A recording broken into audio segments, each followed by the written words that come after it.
Salve pessoal, estamos começando em mais um ao vivo, hoje com o Eduardo Marinho aqui, mais uma vez, e agora com os cuidados necessários para o microfone. Aí, tripé de papelão, tá molhado ainda da chuva.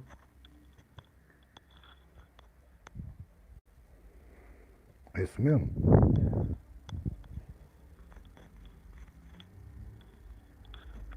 Caraca.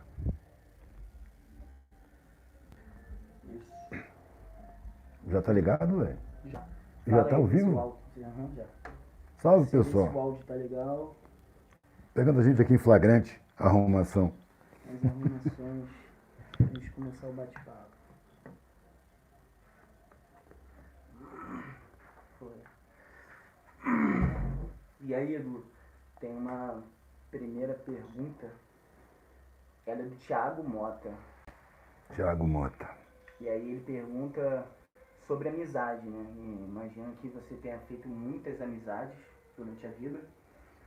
E ele queria saber se essas amizades, mesmo que você não tenha dado continuidade, né? Porque você passou por muitos lugares, né? Isso, tipo, elas são... Elas influenciam hoje na tua vida, né? Tipo, se elas foram importantes, mesmo que tenha sido por um período. Se você olhar como um conjunto, todas influenciam, né, velho? Mas é muita coisa, muita coisa. Imagina, são 40 anos. Pelo menos uns 25 de estrada, mudando sempre de lugar. Tem amizade que rolou 3 dias, 2 dias. Teve amizade de uma tarde. De composição mesmo, de afeto, de confiança. Teve muito tipo de amizade. Gente que você cruza e depois nunca mais cruza. Mas tanta gente tão frequente que virou uma coisa comum, normal. Encontrar uma pessoa e nunca mais encontrar. Ou encontra daqui a 2 anos, encontra daqui a 1 ano. Né? De encontrar daqui a 1 mês, daqui a 2 meses, daqui a 3 anos, depois nunca mais. Isso acontece muito, cara. O Pepe é uma raridade.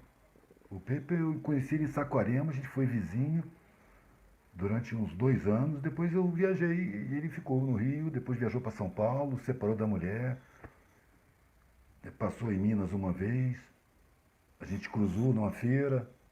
Ô, Pepe, aquela alegria e tal. Depois ele foi embora, eu nunca mais vi. Ele foi para Colômbia, morou lá 7 anos, adotou uma família, criou 3 filhos de uma mulher que não era dele.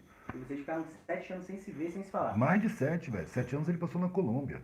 Fora o tempo que ele passou no Peru com a família dele, o tempo que ele passou no Brasil, se a gente se encontrar. Um dia ele passou em Minas com outro peruano, vindo do Peru, e me encontrou, mangueando. O cara nem sabia manguear, o Vitor. E aí eu chamei pra lá pra casa. Foi todo mundo lá pra casa. O Pepe resolveu seguir viagem. Não, minto. Eles foram pro Nordeste, passaram em Pernambuco, viveram um monte, se perderam, depois se encontraram de novo, voltaram os dois, passaram em Minas de novo para ir pro Rio, ou São Paulo, não lembro. E aí o Vitor ficou e o Pepe foi embora. O Vitor morou comigo quase 1 ano. Quase 1 ano. E foi uma amizade forte, próxima. A gente morava junto, né, velho? Numa casa pequena, com a sala, 2 quartos, cozinha. Era um quarto meu, outro quarto dele. Eu lembro do dia dele ir embora, que eu fiquei pensando, será que eu vou ver um dia? Porque era muito comum, cara. Tanto que eu me identifico com aquela música que é antiga, muita gente de hoje não conhece, né? Quero que você me faça um favor, já que a gente não vai mais se encontrar. Cante uma canção que fale de amor, que seja bem fácil de se gravar. Era muito comum a situação de você nunca mais encontrar. De encontrar num festival, expor, do teu lado tem uma figura massa, você se identifica pra caramba, os filhos brincam entre si, a gente fica amigão, depois cada um toma um rumo, promete se encontrar, a gente se encontra e nunca mais. E nunca mais viu. Nunca mais. Isso é muito frequente. E muitas amizades ficaram também, ficam um tanto, a maioria desaparece. Mas não é coisa para se lamentar, não. É coisa para se agradecer de ter encontrado. Todo mundo em movimento. Estrangeiro, então, cara, quando vai embora, eu viajei com um palestino, quase 5 meses, aprendi demais com aquele palestino. Ele era o último de uma família de 8 irmãos, que morreram todos em guerra contra os israelenses. Os israelenses entraram lá e foram tomando. Derrubaram a casa da família deles e eles se tornaram todos guerrilheiros. O pai morreu. Foi morto com um tiro, porque resistiu. E aí não queria que derrubasse a casa dele. Estavam derrubando as oliveiras, que tinha isso, ele me falou. Que as oliveiras são simbólicas, velho, porque é uma árvore muito difícil de pegar. Pela falta d'água do terreno, não sei, é que você tem que cuidar até ela pegar força. Então cada oliveira é uma vitória. Então, uma das coisas que o exército de Israel faz quando entra no espaço palestino é derrubar as oliveiras. É como se simbolicamente fosse cortar as raízes, para aquele povo ir embora. Aquilo é deles por mandato divino, vamos dizer assim. Na cabeça deles é isso mesmo. E esse cara guerreou até morrerem os últimos dois, junto com ele. E aí ele fugiu. Pegou um navio grego e veio limpando maçaneta, fazendo trabalho de base, até descer no Brasil. Desceu no Brasil sem saber o que ia fazer. E ele desceu no Desceu no Brasil. Brasil sem saber o que fazer, aprendeu artesanato com os hippies, era a época dos hippies. Pode deixar só esse, inclusive, porque o microfone fica mais. Começou a viver disso. Quando eu conheci, ele estava colado com a mina. E a gente viajou junto, estava em Minas.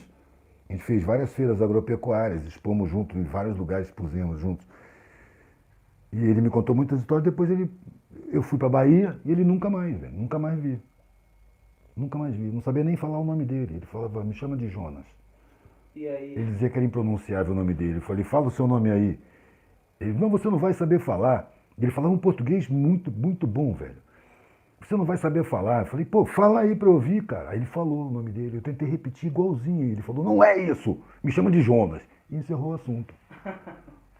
e imagino que, apesar de ter sido breve esse encontro, com certeza, tipo, rende frutos, porque quando tu imagina que tu vai encontrar um palestino, né? Então, apesar de ter sido breve, Ex-guerrilheiro.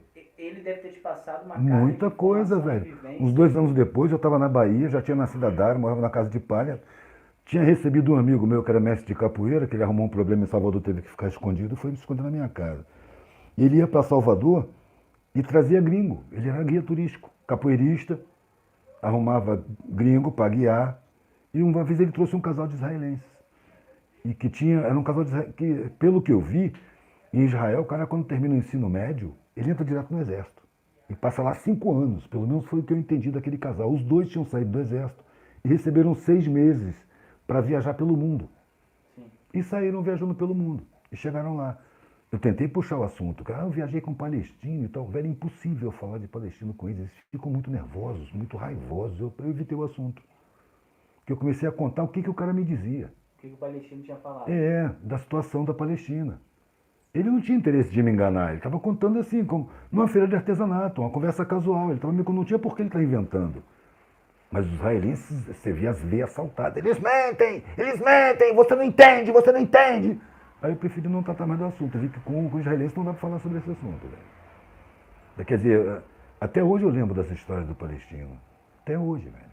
Contar uma. Desses israelenses. Atenção. A última, que ele estava ainda com o fuzil dele, que ele estava numa barraca, próximo a um riacho. Ele saiu da barraca, desceu, os 2 irmãos estavam dormindo, ele era o mais novo. Os 2 irmãos restantes, os outros 5 tinham morrido, estavam na barraca. Ele acordou, saiu quietinho. Ele, como mais novo, não podia incomodar os mais velhos. Eles são muito rígidos nas tradições. Então ele saiu em silêncio e desceu para o rio para lavar a cara, para preparar alguma coisa, não sei se fazer um café, não sei. E ele estava no rio, se resolvendo de manhã, quando ele escutou tiro. Mas muito tiro. Ele se escondeu numa gruta e esperou. Aí pararam os tiros.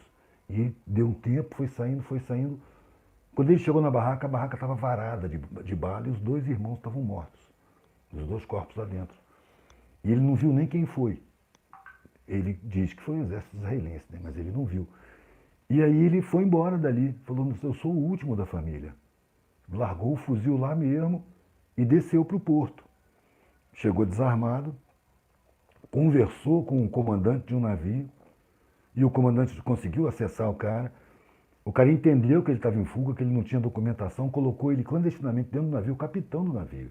E ele foi fazendo serviços gerais até descer no Brasil. Aqui, não sei o que ele fez, ele se resolveu um serviço de imigração, já tinha um papel dando direito a ele como refugiado. Então, essa história foi uma das que ele me contou. E bem impressionante, né? Ele viu os cadáveres do irmão, assim, dos 2 irmãos. Da família, no caso. O fim da família, eram os últimos 3. Ele veio para o Brasil para manter, para se manter vivo.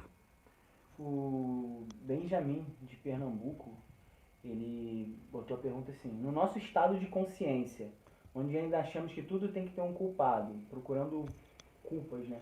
Ele pergunta se o vírus, o que está acontecendo do coronavírus, não pode só reafirmar isso, no caso de estar culpando China, tem gente que tem história para culpa para tudo, né?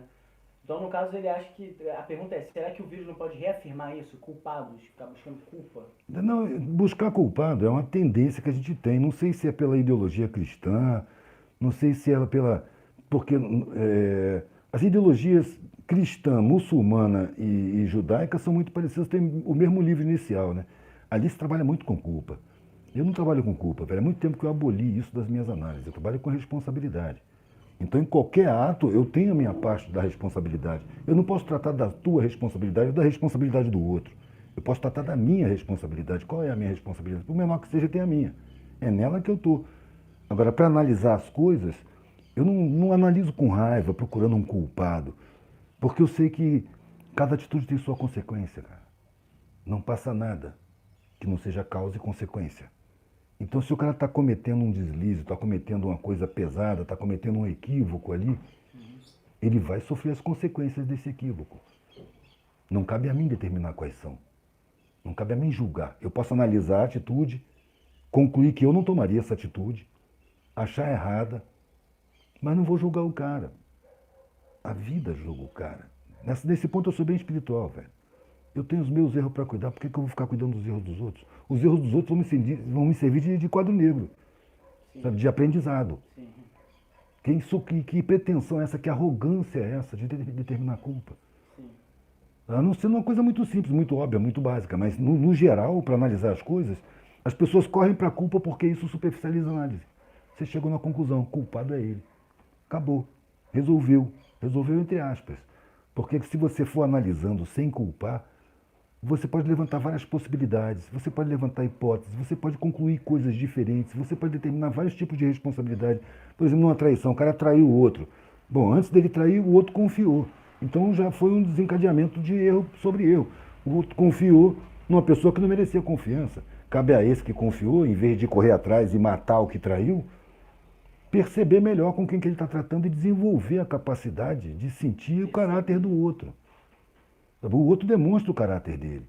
Se você não tem profundidade para perceber, cabe a você desenvolver essa profundidade. Ir atrás e ir aforra, simplesmente vai satisfazer seu ego. Eu fui traído muitas vezes, cara. Eu trouxe gente para dentro de casa, porque eu também fui recebido dentro de casa, muitas vezes, por gente que nem me conhecia, em confiança. Então, quando eu comecei a ter casa, porque com filho você tem que ter casa, pelo menos a maior parte do tempo. E eu recebia pessoas que estavam passando, vendendo artesanato, já cumprimentavam. Naquela época a gente se cumprimentava, velho. Não tinha essa agressividade que hoje os hippies têm. Era muito amoroso. Então eu vi o cara mangueando, e aí, como é que é? Tá vindo de onde? Tá indo para onde? Não exigia que ele tivesse dread, eu não exigia que ele... Nada, não tinha exigência, cara. Você respeitava o outro como ele era, não importa. Tá vindo de onde? Ah, cheguei hoje na cidade e tal. Tá, vamos lá para casa. Eu levava. Até começar a sofrer traições. E eu nunca fui à forma.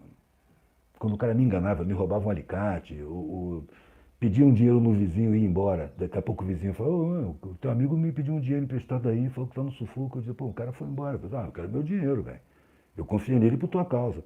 E eu tinha que arcar com prejuízo. Em vez de eu, de princípio, falar, pô, filha da puta, né, cara? Mas logo em seguida, eu pensava, como é que eu podia ter percebido que esse cara é desse jeito? Aí lembrava como é que ele estava se comportando. E via que no comportamento dele, ele me deu vários sinais de caráter e eu não levei em conta. Porque eu me identificava com o fato dele ser viajante, de fazer artesanato, achava que era um equívoco dele, até que esse equívoco me alcançava. Me roubar um livro, me roubar um alicate, uma coisa grave, mano, é uma ferramenta de trabalho, eu com já 2 filhas na época. Aí eu parava para analisar. Desde a hora que eu encontrei essa figura, como é que eu podia ter percebido isso? E aí puxava pela memória desde o primeiro olhar, desde o primeiro cumprimento, e vinha trazendo na memória passo a passo.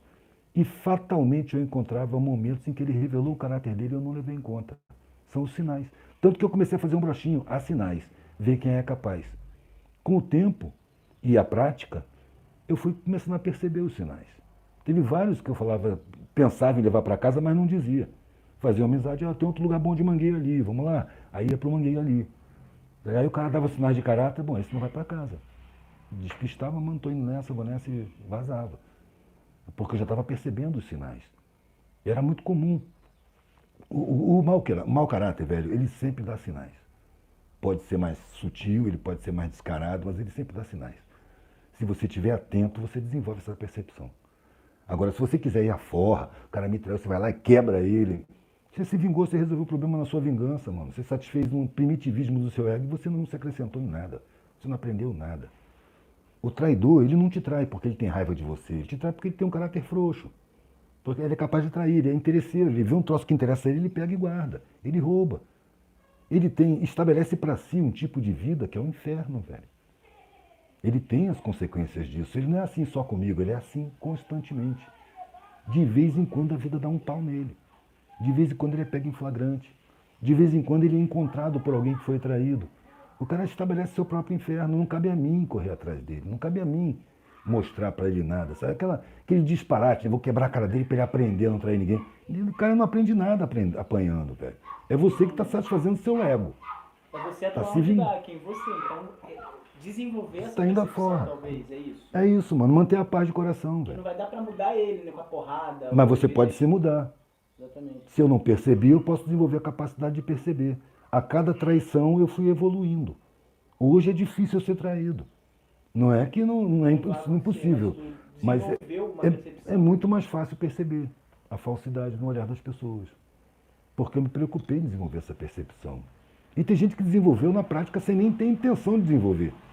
Por uma questão de sobrevivência, eu não posso ser traído. Cada traição que eu tomo é um baque sério.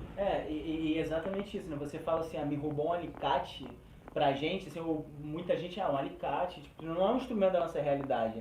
Mas, assim, Mas como era se a tivesse minha roubado, fonte, exatamente, a fonte é da como se comida tivesse dos meus roubado, filhos. pô, meu computador, mano, minha câmera, A ferramenta de exatamente, trabalho, ferramenta mano. de trabalho. Tem gente que olha assim, mas eu roubou um alicate. Não, mano, era a forma que você encontrava de... E tem outra coisa, velho. O alicate eu comprava ele, bico redondo, depois eu pegava uma lima, velho, e ficava horas para deixar ele no jeito que eu queria para trabalhar. Levava horas arrumando. Então já tinha uma relação até afetiva, tinha um carinho com ele, eu brincava, fazia sambinha, batendo ele, rodava no dedo. Já tinha até uma relação afetiva. O cara levar isso era vamos dizer, uma heresia, um pecado mortal. Tá vendo? Mas é problema dele, mano. E logo ali ele está sofrendo. Não cabe a mim fazer a forra, fazer a lição dele. Cabe a vida, mano. A mim cabe aprender. É a lição que me cabe. Qual é a minha lição? Distinguir o caráter das pessoas que eu levo para dentro de casa. Pode crer. Toma mais cuidado. Mas muitas vezes a gente falava para mim, pô, tá vendo isso que dá você receber quem você não conhece? Mas, porra, foi recebendo o que eu não conhecia, que eu conhecia as melhores pessoas, velho. Eu não vou permitir que um otário, um sem caráter, que vem no meio de vários, me faça fechar as portas para essas oportunidades que eu tenho. De gente que traz conhecimento, que tem caráter, que fica agradecida de você receber, que tem uma relação ótima, que é super produtiva. Prefiro correr o risco. Agora, com a prática, você vai aprendendo a evitar o risco, a perceber o risco antes. Não leva para casa. O nego vai chamar de sabedoria. Eu chamo de escaldamento. Você já sofreu bastante por aí, você não quer mais. Tá escaldado. Tá escaldado, velho. Então, Aí você já escaldamento percebe, é tipo uma sabedoria, Sabe aquele preto velho, antigo, que olha, não fala nada? Você já entendeu tudo, cara. O cara não vai nem verbalizar. Mas ele já sentiu, Ele já sabe. pela experiência, pela vivência, por ser uma pessoa pobre, para quem ninguém finge. Os pobres têm essa vantagem, ninguém finge. Semelhante ao Vilmar naquela vez, só no... Só no olhar, só na postura corporal, ele dizia o que ele estava querendo dizer. Não sei nem se ele estava querendo dizer, mas estava dizendo, para mim, para tu. Para outros, talvez que estivesse assistindo, não. Aquela mina mentindo ia passar como falando a verdade. Pra contextualizar, se tu puder contar essa história do Vilmar, quando a gente foi lá, eu queria... A gente não sabe, alguém viu a gente, né? E alguém me reconheceu. Dentro de uma caverna. E viu que a gente foi lá, no Vale da Utopia. Então a figura já imaginou que ia na caverna do Vilmar. Tanto que quando a gente estava lá, que ela chegou, a mina chegou esbaforida, né? Você que é o Eduardo. Falou com você, não foi? Acho Ela que... nem sabia, alguém mandou ela lá. Que ela era da rádio. Só pra contextualizar a galera, o Vilmar é um cara que mora dentro de uma caverna lá em... É o homem das cavernas. lá em 30 anos morando numa caverna. Isso, e a gente foi lá, e aí foi... Para trocar ideia. E ele é conhecido na área, porque tentaram tirar, né, o interesse econômico, foi lá para expulsar aquele cara. E aí houve um movimento no mundo inteiro, que ele já era conhecido, para manter ele lá. E quem chega lá não diz que ele é assim tão conhecido, cara. O cara é humilde, calado, silencioso, um olhar sereno, tranquilo. Imagina, 30 anos dentro de uma caverna, né? Então tu fica... Bem tranquilo mesmo. E aí chegou a mina, esbaforida, querendo dizer que, não, olha, se você vai falar com ele, nós estamos tudo a mesma coisa. E a gente olhava para o Vilmar e a cara dele, a postura dele, tudo dizia que a mina estava mentindo. Ele não disse uma palavra. Talvez essa mina conseguisse enganar outras pessoas. Mas a gente que já está escaldado com essas coisas, já percebe os sinais, já viu que a mina está conversando fiado. Foi só deixar ela terminar de falar, que ela ficou sem graça, não teve mais o que dizer, saiu fora e a gente fez o que tinha que fazer. Exatamente. E essa questão também de desenvolver essa percepção tem muito do lugar da vítima, né? Tipo, se a gente... Claro que quando a gente é traído, a gente é vítima de uma parada realmente. Tipo, não é que esteja falando que não seja vítima. Mas sair desse lugar, às vezes, de tipo, olha, o que me aconteceu e não, tipo, vou dar função a essa porra, sabe? É muito disso também, né? Tipo, Parar e sair pensar, né? desse Por lugar. que eu fui traído? Exatamente. Não ficar no sentido de, caraca, meu Deus, por quê, né? Onde que eu poderia ter visto, né? Velho, duas maneiras de você perder as lições da vida é você entrar em revolta ou em depressão. O cara me traiu, filho da puta, eu vou pegar ele e tal. Ou então eu não mereço isso, puta merda, não mereço, cara, que sacanagem, vira vítima. E aí você não pega a lição, cara. Como é que eu podia perceber que essa pessoa era assim? Puxa pela memória, você vai ver. E você aprende para aplicar em outras relações. Porque as relações não param, velho, é uma atrás da outra. É uma atrás da outra o tempo todo, ainda mais para quem se movimenta. Está sempre se relacionando. E aí o aprendizado de uma relação se aplica na outra. O aprendizado de um conjunto de relações vai definindo cada relação que você encontra. Ou seja, tem vários parâmetros para medir. Não é que você vai avaliar a pessoa por completo, mas você vai perceber se dá para tratar com ela ou se não dá. Você vai perceber o limite da mentalidade dela para não forçar a barra. Até onde você pode falar, a partir de onde é nocivo você falar. Porque se eu vou tentar esclarecer alguma coisa e sinto que a pessoa está se enervando, está ficando nervosa, eu paro de falar. Eu não quero deixar ela nervosa. Eu quero que ela entenda. Se eu perceber que ela não pode entender, eu paro de explicar, velho. Até porque eu não tenho obrigação nenhuma. É só um prazer. É como plantar, velho. Você tem que plantar sementes na terra que lhe é própria. A ideia é a mesma coisa. Não adianta você chegar com uma ideia para uma mente que não é própria para aquela ideia, que rejeita aquela ideia.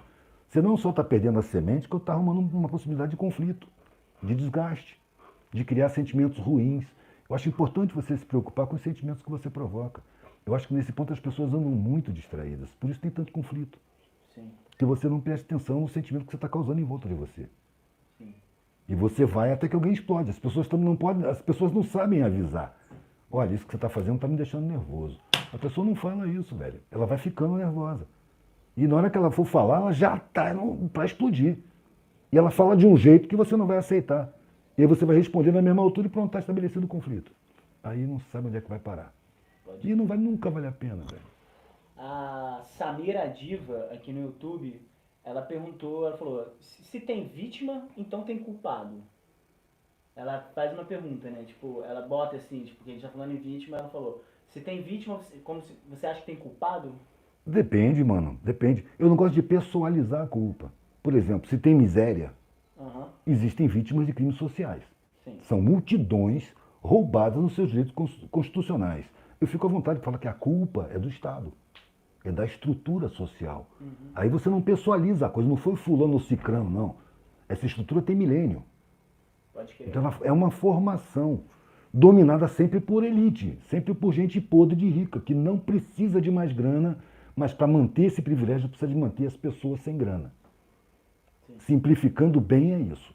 Sim. A riqueza extrema necessita da miséria extrema, porque é da miséria extrema que vai sair não só os empregados, mas a força de chantagem para que os empregados se submetam, por medo de cair na miséria. Aceitam a mixaria para não passar fome. Então, para mim, a culpa da miséria é a riqueza. Entendeu? Mas aí eu não vou olhar para o rico com raiva. Ele nasceu nessa estrutura. Ele não é culpado por essa estrutura. Ele foi condicionado a sentir superioridade. Foi condicionado a achar natural explorar os mais pobres. Sim. Ele não encara o mais pobre. Isso é um condicionamento espiritual até. Ele não encara o mais pobre como uma pessoa igual a ele. Porque senão ele vai se sentir injusto. Ele paga uma mixaria que ele jamais aceitaria, mano. Uma mixaria que ele gasta num dia, de repente. Numa festa ele gasta mais do que um salário que ele paga. Sim. Então, se se sentir igual a quem ele assalaria, ele vai se sentir injusto. Então, a defesa da consciência dele é acatar esse condicionamento social de que você é superior. Quantas vezes eu ouvi isso? Cara, você está num patamar superior, você não pode se rebaixar, ser pobre. Para mim isso não é se rebaixar, mas para a cultura social é. Então, aquele cara que é rico, ele não consegue olhar para o empregado dele com igualdade. O mais próximo que ele chega de igualdade é a benevolência. Eu vou ajudar ele, coitado. Eu estou ajudando porque ele é um servidor bom, sempre me trata muito bem, muito educado, sempre tem o sentimento de superioridade. Isso é um condicionamento. Eu não vou culpar essas pessoas, mano. Eu seria muito primitivo, muito superficial. Eu vou perceber isso, eu não trato com isso. Quando eu pintava quadros, eu sentia que frequentemente incomodava, eu via o incômodo nos olhos. Eu olhar para o cara com igualdade. O cara é um magnata. Ele constrói hotéis. Ele compra quadros assim, de dezenas. Gasta 100 mil, 200 mil reais de quadro, de pintura, para decorar os ambientes ricos que ele constrói. Então, quando ele chega na galeria, ele só encontra concordância, mano. Todo mundo gosta dele, todo mundo ri das piadas dele, todo mundo concorda com tudo que ele fala. É um bando de puxa-saco. E eu estava na galeria depois de 20 anos de estrada. Estava na galeria porque meu quadro era bom, velho. Minha pintura era suficiente para estar ali. E eu via muito frequentemente as pessoas me cobrando que eu tivesse agradecido. Não cobrando diretamente, você tem que estar agradecido por estar aqui. Mas esperando que eu me submetesse a coisas que eu não gosto por estar ali. E eu estava fazendo uma experiência. Várias vezes eu senti no olhar das pessoas, principalmente esses compradores, um incômodo e uma estranheza muito grande do meu olhar para eles. De estar olhando como eu estou olhando para você. E o cara falar uma coisa, eu falo, eu penso diferente, mano. Eu penso assim, assim, assim. E ligo tomar um susto, ele não está acostumado. Eu era um pintor de merda, um ralé. Eu não podia ter ousadia de discordar dele. E quando a minha discordância tinha substância, aí eu sentia raiva. Como se o cara perguntasse, quem você pensa que é para falar assim comigo? Tratando assim. Você não pode me mostrar meu erro. Você não é ninguém. Você não é empregado. Pois é. Não, frequentemente, cara. Uma pergunta que eu ouvia sempre quando isso acontecia. Você é comunista? Que nem aquele cara que estava naquele grupo. Eu vi os pintores cercando um cara ostensivamente rico, e todo mundo ouvindo ele falar, e eu cheguei perto. E ele estava falando alguma coisa que me levou a comentar da desigualdade da pobreza. Porque eu tenho muito esse foco, né? E aí ele falou, ele fechou aqui as sobrancelhas, né? Enrugou isso aqui. Fisionomia é uma coisa boa de levar em conta, né? Olhou para mim, falou, não, mas qualquer um nessa sociedade que se esforçar pode ficar rico, é só se esforçar, de verdade. Aí na mesma hora eu falei, você já viu os caras botando asfalto na rua? Com aquele rodo de madeira, em cima de um piche granulado, soltando fumaça, cheirando querosene debaixo de um sol imenso. Você acha que eles não estão se esforçando? Ou você acha que eles estão ganhando muito dinheiro? Velho, a roda de pintores desfez. Saiu um para cada lado. Ficou só eu e o cara. E o cara me olhou como quem ouviu uma heresia. Falou, você é comunista? Eu falei, não, estou comentando a sua opinião, cara. Você acabou de dizer que qualquer um que se esforça nessa sociedade pode se encher de dinheiro, pode ficar rico. E eu estou te mostrando um trabalho esforçado. E ninguém não vai ficar rico, isso não é verdade, você está equivocado. Isso é conversa de comunista. Virou as costas e foi embora. Daqui a pouco veio o dono da galeria. Ele foi lá pro dono da galeria, porque é aquele pintorzinho de merda lá, que está me afrontando. Não estava afrontando ele. Foi o que eu falei com o dono da galeria. Não estava afrontando ele, mano. Estava dando a minha opinião. Você não pode dar opinião pro cara desse? Por quê, meu irmão? Porque ele compra um monte de coisa. Não, isso é outro assunto. Quer dizer, o cara vai mudando de assunto. Tá me levando pro interesse. Eu não vou opinar por interesse, parceiro. Mas eu estou te botando na minha galeria, você está botando o meu quadro, porque ele está bom. Inclusive eu deixei ele aqui por R$300, você está vendendo por 2.500. Foi esse cara foi o exemplo mais crasso e a última vez que eu expus em galeria. E o fim da conversa foi, quer saber de uma coisa, o galerista? Quer saber de uma coisa? Pode pegar seu quadro aí e levar da minha galeria, que eu não quero mais você aqui não. Eu falei, putz, sabia que a gente ia concordar em alguma coisa, me dá meu quadro aqui que eu vou embora. E fui fazer serigrafia, falei, não quero mais ir para a galeria, mano. Isso aí foi a gota d'água. Já tinha acontecido um monte já. Daí que tu começou a botar então... No papel, na serigrafia e na rua. Eu tinha feito serigrafia em camiseta também. Pode crer. Mas aí eu fazia camiseta, né? Comprava malha. Cortava a mão. Cortava na mão. O Speakzinho é um perfil aqui do YouTube. Ele está perguntando para você qual o papel do ego no desenvolvimento da consciência humana. Como que você vê o ego, assim, tipo, no desenvolvimento? O desenvolvimento da consciência humana não vem do ego, mano. Vem do interesse.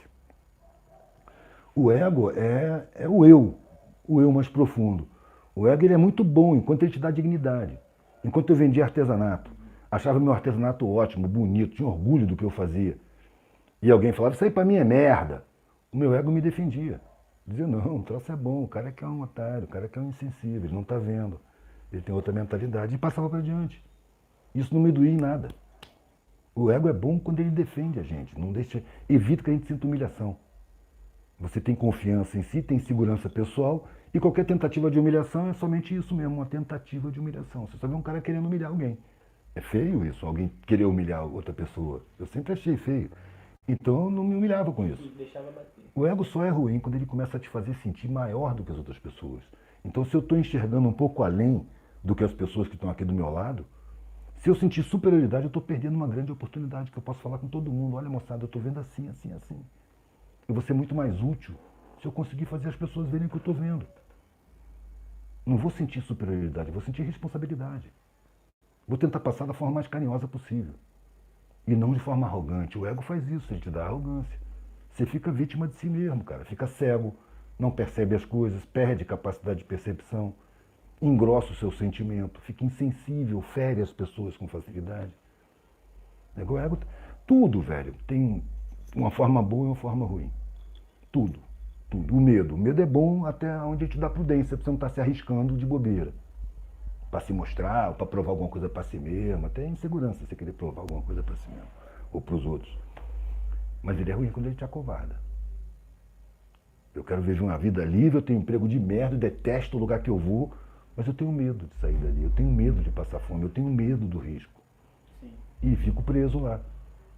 Esse medo é covardia. Ele está me impedindo de fazer o que minha consciência pede, o que o meu sentimento pede. Então o medo é bom quando ele te dá prudência, é ruim quando te dá covardia. O ego é bom quando ele te garante a dignidade, o respeito próprio. Ele é ruim quando começa a te fazer sentir superioridade diante dos demais. Como uma pós-graduação, doutorado, essas coisas. Você olha como é que os caras são. É raridade o cara que mantém a humildade.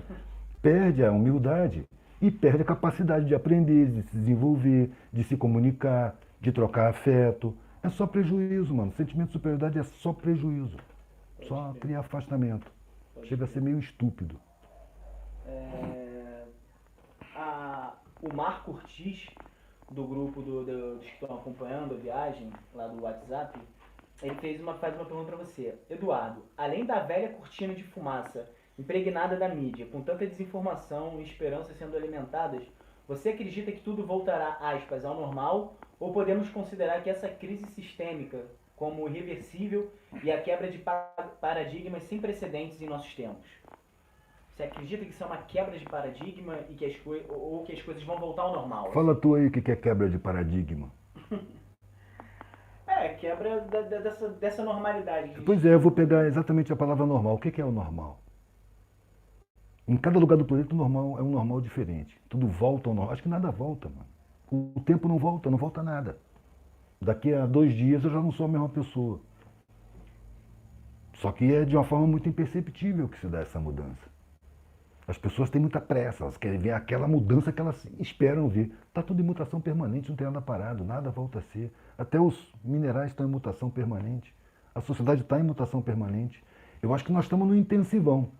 É um momento para alguns de reflexão, os que podem refletir, os que têm condição de refletir. É um momento de inferno para os que vivem aglomerados, e é a maioria das pessoas.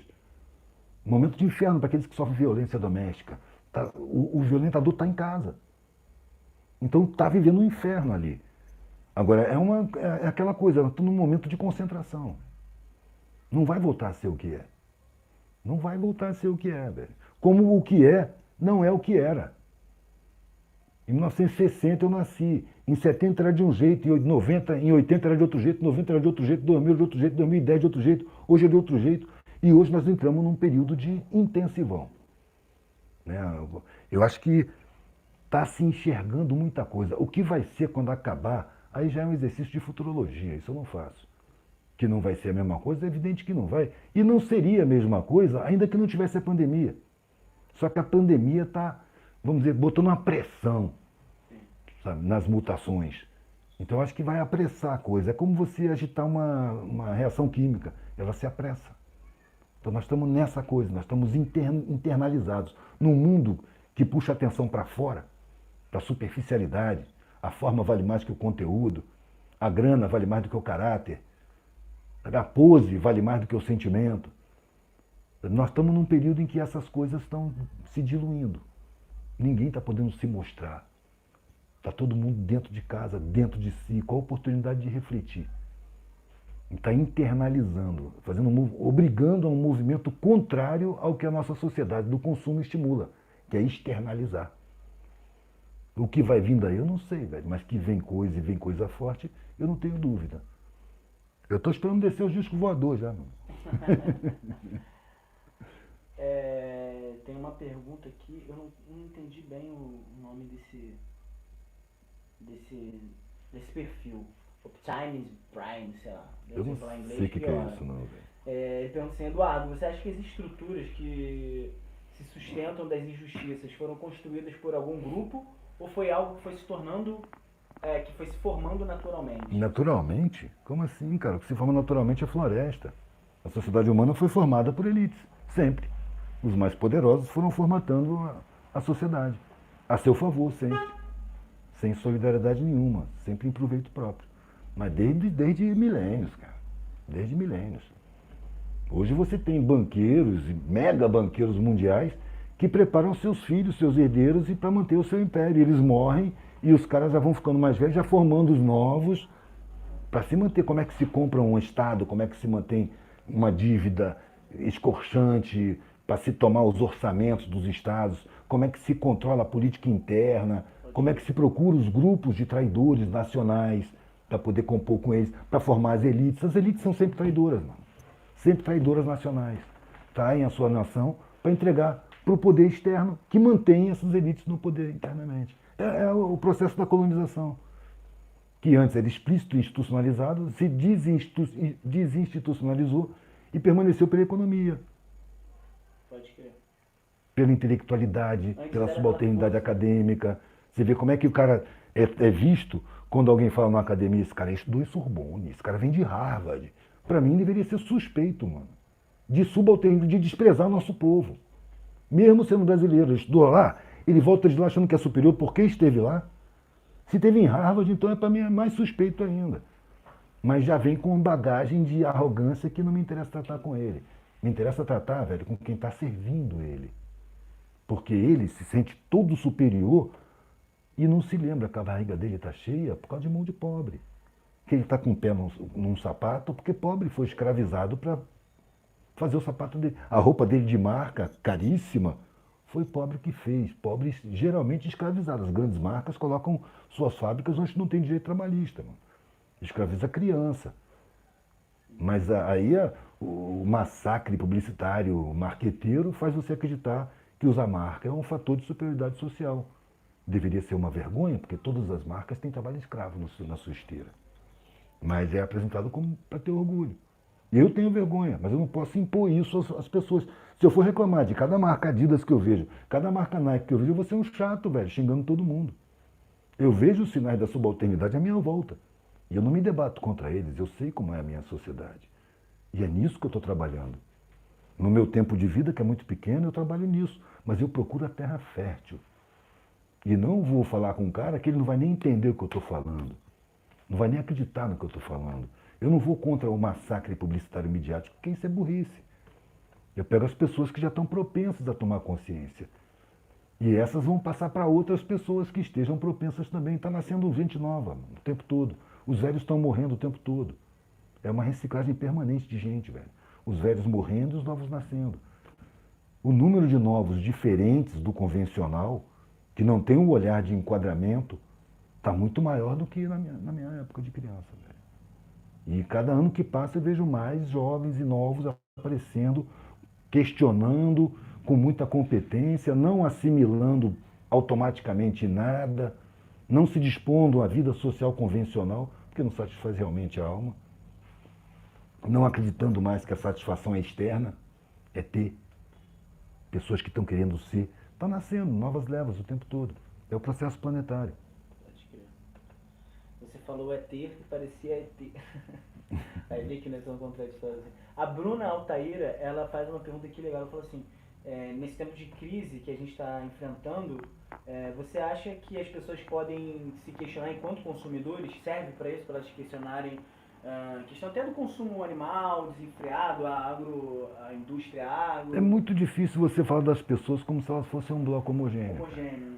Haverá pessoas que questionam, como há as que questionam mesmo não estando em crise. Bom, estamos falando de uma crise específica, porque para mim, uma sociedade que tem miséria é uma sociedade em crise. Então a gente sempre teve em crise. Enquanto há miséria, abandono, analfabetismo, fome, desabrigo, isso para mim é crise. É uma sociedade que vive em crise. Que para resolver essa crise é preciso tirar o poder político da mão dos podres de rico. Para que o Estado possa cumprir a sua Constituição. O Estado não cumpre sua Constituição por quê? Porque ele é totalmente dominado, sequestrado por forças econômicas. Então ele não cumpre a Constituição. Pela Constituição brasileira, todo brasileiro tem direito garantido pelo Estado de boa alimentação, de boa moradia. Eu estou falando de saneamento básico. Eu estou falando de ensino de qualidade, de informação jornalística verdadeira e não esse absurdo que a mídia apresenta. E o Estado não cumpre sua Constituição. Você quer resolver os problemas sociais para a gente começar a desenvolver outras coisas ainda acima do que nós estamos desenvolvendo? Cumpra-se a Constituição. Alimentação para todo mundo. Tem produção de alimento para todo mundo. Tem condição de botar casa para todo mundo. Mínimo. Tem condição. Não tem interesse. Exatamente porque aqueles podres de ricos precisam, para manter os funcionários todos disciplinados, precisam de miséria, para servir de ameaça. Se você não se comportar direitinho, você vai para a rua. Tem outro botar no seu lugar. Inclusive a miséria é bom para isso. Tem sempre outro para botar no seu lugar. Desvaloriza o ser humano. Torna ele peça de uma engrenagem, fácil de trocar. É só trocar o parafuso. Joga fora e nem pensa se o parafuso tem família, filho, o que vai acontecer. Foda-se, foda-se. É um sistema social com base de cima, cara. É. O ser humano é descartável. O ser humano pobre. O valor humano está ligado à sua propriedade. Não é o seu sentimento, não é o seu caráter, não é a sua sensibilidade, nem a sua criatividade. Não é no que realmente tem valor. É no que tem preço. Porque você costuma dizer que normalmente a pessoa de bem é pessoa de bem. Pessoa de bens. Que a sociedade considera a pessoa de bem, na verdade, é pessoa de bens. Pode crer. Pra gente já se encaminhando aqui pro fim, já temos quase 40 minutos de conversa, eu acho. Estou cronometrando errado. O Rogério Caxias, ele tem uma pergunta pra você, fala assim, Eduardo Marinho, na sua opinião, quem é Jesus Cristo? Eu não conhecia, parceiro. Ou se conheci, estava numa encarnação que eu já não lembro mais. Olha, velho, chegou num ponto que eu já escuto esse nome de em pé atrás. Alguém fala em Jesus, eu falo... Eu já vi gente atirando pedra num senhor dentro de uma loja de Umbanda em nome de Jesus. Então, para mim, velho, eu dizia assim, é um nome corrompido na boca dos hipócritas. Assim como amor, Deus. Certos assuntos, velho, eu não permito que a minha razão se meta, não. Para mim, a consciência resolve isso daí. Está sendo agressivo? Está fazendo mal? Está emanando raiva? Está errado, mano. Espiritualmente está atrasado. Se você tem amor, solidariedade, compreensão, boa vontade, generosidade, carinho, afeto, humildade, você tem autoespiritualidade, velho. Não me importa a sua crença, velho. Se Jesus, Buda, Krishna, seja o que for, mano. A espiritualidade de uma pessoa, ela é diretamente refletida na conduta dessa pessoa. Como é que ela se comporta? Como é que ela trata os demais? Que sentimentos ela produz em si? Que sentimentos ela provoca em torno de si nas outras pessoas? É uma pessoa tolerante, amorosa, compreensiva, generosa, humilde, tem sabedoria, tem autoespiritualidade, velho. Pode acreditar em Jesus, em Buda, em Cristo ou não acreditar em nada. A espiritualidade não depende da crença. Ela se reflete na conduta. Não acredito que exista um Deus que exija crença. Você tem que acreditar, senão você vai para o inferno. Isso é coisa deturpada. Você não precisa acreditar em nada. Eu tenho raciocínio para duvidar. Então eu duvido, mano. Eu prefiro 1000 vezes a dúvida do que a certeza precária. Como é que eu vou falar do Supremo Ser do Universo se eu nem conheço o universo? É pretensão pura. E a gente cai numa infantilidade religiosa, que é imaginar que o Ser Supremo do Universo é macho, vingativo, punidor, exigente, tem filho preferido, senhor dos exércitos, amaldiçoa, manda para o inferno. Mas isso para mim é um ser humano, investido de superpoderes. É nesse ponto que eu falo, eu prefiro a dúvida do que essa certeza ignorante. Prefiro a dúvida. Me abraço com a dúvida para não cair no ridículo de estar explicando o que minha razão não alcança. O ser humano não tem alcance, velho. O nosso planeta tão grandão é uma poeira cósmica. O nosso Sol, tão vital, é uma estrela anã, no meio de bilhões de outras estrelas. Tem sistemas planetários com milhares de planetas, velho. Com a estrela, o Sol do sistema, 1000 vezes maior do que o Sol. 2000 vezes maior do que o Sol, com milhares de planetas em volta. Centenas de planetas em volta, dezenas de planetas em volta. O nosso sistema em torno do Sol, na periferia de uma galáxia das menores, tem 8 estrelas, 8 planetas. O Sol, uma estrelinha anã e 8 planetinhas. A gente está no terceiro planeta, é uma poeira cósmica. Dessa poeira eu estou em contato direto com o Ser Supremo do Universo. Essa é uma crença, velho, que nasceu numa época em que as pessoas não tinham noção da astronomia. Achavam que o planeta Terra era o centro do universo e que o Sol passava, até puxado por uma carroça. É uma visão muito primitiva de mundo. Aí Deus é pai. Com a concepção da astronomia já era para a gente perceber que Deus é alguma coisa muito além do que a gente pode perceber, muito além do que a gente pode imaginar. Então imaginar isso já é uma pretensão arrogante. Com um pinguinho de humildade eu sinto a espiritualidade em mim. Eu uso a minha intuição, eu uso meus sentimentos. Espiritualidade não é razão, cara, é sentimento. Mas a gente quer meter a razão lá para explicar e acaba arrumando verdades improváveis. E impondo sob ameaça. Você acredita, está fudido pro resto da eternidade. Isso para mim é muito infantil, mano. A espiritualidade está no meu sentimento. Meu sentimento, minha intuição me diz que se eu tenho uma consciência atenta, se eu trabalho na minha consciência, dou valor à minha consciência, não engano a minha consciência, e estou de acordo com ela, se ela aprova minhas atitudes, eu estou bem com a espiritualidade, velho. Essas coisas não precisa a gente se preocupar com isso, velho, porque a vida é curta, a gente morre. E quando o corpo cair, a gente vai estar de cara para a realidade interdimensional, na dimensão dos espíritos. E a gente vai sintonizar com a frequência que a gente tem aqui, com os nossos sentimentos, com o nosso caráter, com o nosso temperamento. A gente vai sintonizar para onde a gente vai. Vai estar de cara para essa realidade. Aí eu vou estar diante dessa realidade inegável. Por aqui, não dá. Aqui a espiritualidade eu exerço é com meus irmãos, velho, na minha coletividade humana. Você vê o cara se abraçar muito com certezas improváveis religiosas e exercer uma arrogância que você vê que a espiritualidade dele é pequenininha. A arrogância demonstra a espiritualidade pequena. A arrogância, a certeza, a intolerância, a agressividade, a cobrança. Se você não acredita, vai pro inferno. Velho, é o jardim da infância da espiritualidade. Pode ser um sacerdote, mano. A pessoa compreensiva, amorosa, sábia e tal, pode ser ateia, mano. Geralmente uma pessoa com essa característica, ela não é ateia. Embora frequentemente as pessoas não ateias não são necessariamente religiosas. Porque ser religioso significa abraçar uma verdade e afirmar isso como verdade.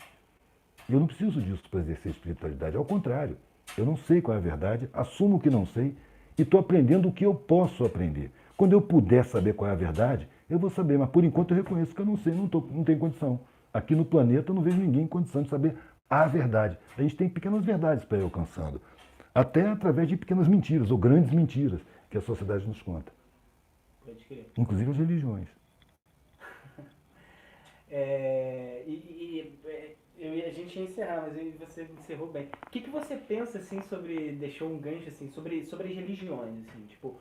Porque, assim, parece que antes da globalização, a questão geral, parece que as sociedades, mesmo da forma primitiva que elas se reuniam, elas tinham uma religiosidade no desenvolvimento, talvez, de uma espiritualidade. Eu chamo de mística. Uma mística. É. Você acha que isso está em desenvolvimento também? Claro, como tudo. A religião é uma coisa a ser, aspas, superada? A espiritualidade é um desenvolvimento permanente. A religião, no modo explicativo, no modo racional, eu acho que tende a desaparecer quando a gente for ganhando humildade. Quando a gente perceber que sentir é mais que saber. Que a intuição vai muito mais longe do que a razão. Que a nossa razão tem limites muito precários. muito curtos, enquanto que o sentimento ele vai bem mais longe. Não que ele vai a fundo em tudo, mas ele vai mais longe do que a razão. Então eu deixo essa parte para o sentimento. Eu acho que a religião é necessária, velho, na medida do nosso primitivismo. Aquele cara que é egoísta, egocêntrico, ganancioso e tal, ele tem que ter um limite. E aí a religião diz para ele, se você fizer o mal ao seu irmão, você vai ser punido. Se você fizer o bem, você vai ser premiado. Aí o cara aprende a fazer o bem por interesse no prêmio e a evitar fazer o mal por medo do castigo. E isso ainda é bom. Seria melhor do que ele não fazer bem nunca e não ter medida no mal que ele produz. Então a religião é uma necessidade para o nosso primitivismo espiritual. Quando a gente aprender que fazer o bem é muito bom para a gente mesmo, que na verdade quando você beneficia uma pessoa, seria necessário que você agradecesse. Pô, obrigado por eu poder te fazer um bem, cara. Porque você é o maior beneficiado, em espírito. Você é muito beneficiado e você é prejudicado quando você prejudica alguém. Quando você chegar num ponto que você te desagrada produzir o mal para alguém, não é porque você vai ser punido, não é por medo da consequência, é porque você não gosta, mano. Não quero saber que ninguém saiu prejudicado com a atitude minha. Se saiu foi sem querer, ou foi inevitável. Acontece.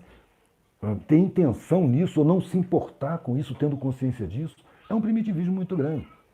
Quando você percebe e passa a repelir que o mal seja consequência dos seus atos, e você prefere produzir o bem, porque isso te faz muito bem, você não precisa mais de religião nenhuma, velho. Você já está com isso que chamam de Deus em você. Sem precisar estar pregando nada para ninguém. Só atuando. É atuação, não é teoria, é prática. Pode crer. Esse foi o papo aí com o Eduardo. A gente está aqui há quase 1 hora já. Então, deu, rapaziada? Já deu para encher o saco? Vamos desligar esse negócio. Então é isso, galera. A ideia é a gente estar fazendo alguns ao vivo aí, né, Eduardo? Você tem algum aviso? Essa semana você vai estar fazendo... Não, amanhã tem o... Lá pelo Instagram, né? Café, arte com café, café com arte, como é que é o nome lá? É lá do Espírito Santo, cara. Sim, mas é o lá Sandreira, quem músico. Quem te acompanha pelo Instagram consegue ver no Instagram, no caso.